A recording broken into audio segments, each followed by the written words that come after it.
എമ്പുരാൻ സിനിമയ്ക്കെതിരെ സംഘപരിവാർ വിമർശനം ശക്തമായതോടെ ചിത്രത്തിലെ വില്ലൻ കഥാപാത്രത്തിന്റെ പേരുൾപ്പെടെ 24ഓളം ഭാഗങ്ങളാണ് വെട്ടിമാറ്റിയത്.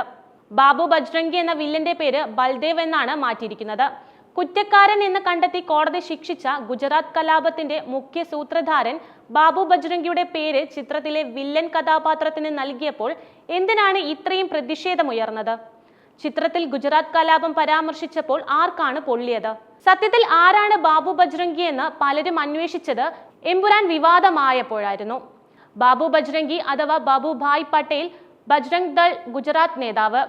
2002 ഫെബ്രുവരി 28 ഗുജറാത്ത് കലാപത്തിൽ 35ഓളം കുട്ടികളടക്കം 97 മുസ്ലിങ്ങളെ കൂട്ടക്കൊല ചെയ്ത നരോദ പാട്ടിയ കൂട്ടക്കൊലയുടെ സൂത്രധാരനായി അന്ന് ആരോപിക്കപ്പെട്ട ബജ്രംഗ് ദൾ നേതാവായ ബാബു ബജ്രംഗിയാണ്.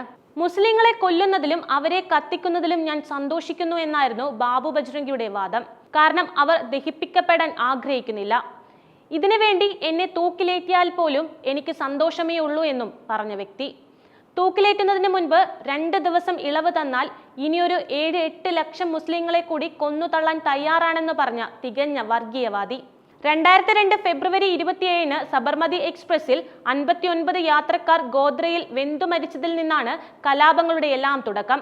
കർസേവകർ ഉൾപ്പെട്ട ട്രെയിനിന് മുസ്ലിങ്ങൾ തീയിട്ടെന്ന വാർത്ത പരന്നതോടെ അത് ഗുജറാത്തിൽ തന്നെ ഒരു വലിയ കലാപത്തിന് വഴി തുറക്കുകയായിരുന്നു.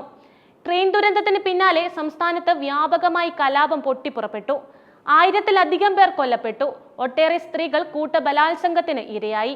നരോദ പാട്ടിയ കൂട്ടവംശഹത്യയുമായി ബന്ധപ്പെട്ട് 2007 തെഹൽക ബജ്രംഗിയുമായി ഒരു ഒളിക്യാമറ അഭിമുഖം നടത്തി. നരോദ പാട്ടിയ കൂട്ടക്കൊലയിൽ തനിക്കുള്ള പങ്കിനെക്കുറിച്ച് ബജ്രംഗി ഈ അഭിമുഖത്തിൽ തുറന്നു പറയുന്നുണ്ട്.